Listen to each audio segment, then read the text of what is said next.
Yorkshire কাউন্টির home ground হেডিংলিতে আপনাদের সবাইকে স্বাগত।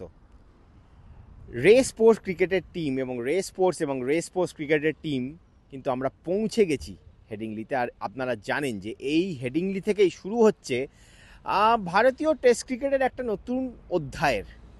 আর মাত্র মাঝে দুদিন তারপরে শুভমান গিলের নেতৃত্বাধীন ভারতীয় দল নেমে পড়বে এই মাঠে 5 ম্যাচের, ইংল্যান্ডের এগেনস্টে 5 ম্যাচের একটা ইম্পর্টেন্ট টেস্ট সিরিজের জন্য খেলতে।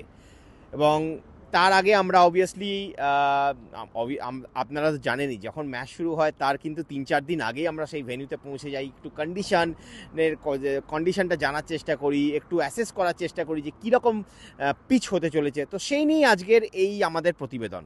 প্রথমে বলে রাখি কন্ডিশন। দেখুন, এখনও পর্যন্ত যা ওয়েদার প্রেডিকশান এসছে এই টেস্ট ম্যাচের সময়কালীন, আমার মনে হয় না ভারতীয় দল সেটাকে খুব একটা অপছন্দ করবে। কেননা যে নর্থ অফ ইংল্যান্ডে যখন আপনি খেলছেন তখন আপনারা এক্সপেক্ট করবেন একটু ক্লাউডি কন্ডিশান, একটু উইন্ডি কন্ডিশান, বল একটু সুইং হবে। কিন্তু এখনও পর্যন্ত I think is so far so good for team India. কেননা যা প্রেডিকশান এসছে তাতে দেখা যাচ্ছে টেম্পারেচার কিন্তু হাই 20s থাকবে। হাই 20s মানে বুঝতে পারছেন 27, 28 এমনকি 30 ডিগ্রিজ পর্যন্তও যেতে পারে। আর নর্থ অফ ইংল্যান্ডে যদি আপনি এরকম টেম্পারেচার পান, that means you are having, মানে for a subcontinental team it's a blessing. মানে আমি কি বলবো, মানে যে কন্ডিশনের জন্য মানে England one of the of late আপনারা দেখে থাকবেন, of late one of the most safest venue for England is Headingley. কারণ এখানে তাদের পারফরমেন্স অনেক ভালো, তারা অনেক ম্যাচ জিতেছে।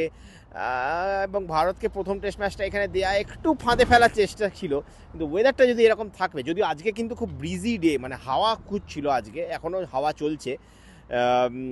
তো but apart from the bridge, যদি কন্ডিশনটা এরকম থাকে, কন্ডিশনটা যদি মেঘলা ওয়েদার না হয়, মানে রোদ যদি হয়, মেঘলা যদি না হয়, আকাশে মেঘ যদি না থাকে, তাহলে কিন্তু বল অতটা মুভ করবে না যতটা হয়তো ইংলিশ সাপোর্টাররা এক্সপেক্ট করছে লিডসে বল মুভ করার। এবং ইটস এ ওভারহেড কন্ডিশন কিন্তু ইংল্যান্ডের সব থেকে বড় ফ্যাক্টর। আমরা লর্ডসে ওয়ার্ল্ড টেস্ট চ্যাম্পিয়নশিপের ফাইনালেও সেটা দেখলাম, এবং আমরা লিডসেও আশা করবো এরকমই। এবং থ্রু আউট দি, শুধু লিডস কেন, থ্রু আউট দি সিরিজই আপনারা এরকম দেখতে পাবো। আর তাছাড়া ভারতীয় দলের শিডিউলটা ব্যাপারে আপনাদের একটু আপডেট দিয়ে দিই। ভারতীয় দল কিন্তু আজকে অর্থাৎ 17ই জুন ভারতীয় দল পৌঁছে যাবে লিডসে। তারা অলরেডি লন্ডন থেকে বেরিয়ে গেছে, আর 1 ঘন্টার মধ্যে তারা লিডসে নিজেদের টিম হোটেলে পৌঁছে যাবে। আর কোচ গৌতম গম্ভীর তিনিও কিন্তু already he is on his way. তিনি বার্মিংহামে ল্যান্ড করবেন, হয়তো এতক্ষণে ল্যান্ড করেও গেছেন, এবং বার্মিংহাম থেকে বাই রোড তিনি কিন্তু লিডস পৌঁছবেন। সুতরাং গৌতম গম্ভীরও কিন্তু আজকে সন্ধেবেলার মধ্যে টিম হোটেলে পৌঁছে যাবেন। আর কাল থেকে ভারতীয় দলের একটা প্র্যাকটিস সেশন, কালকে একটা শিডিউল প্র্যাকটিস সেশন আছে সকাল সকাল। সেই প্র্যাকটিস সেশনে কিন্তু কোচ গৌতম গম্ভীরকে দেখা যাবে, এবং কোচ গৌতম গম্ভীরই ফাইনাল কল নেবেন কিন্তু টিম প্রথম একাদশ কী হবে বা টিমের ব্যাটিং লাইন আপ কী হবে সেই ব্যাপারে। তো সেই সব দিকে আমাদের নজর থাকবে, আর আপনাদের নজর থাকুক রেস স্পোর্টস এবং রেস স্পোর্টস ক্রিকেটে।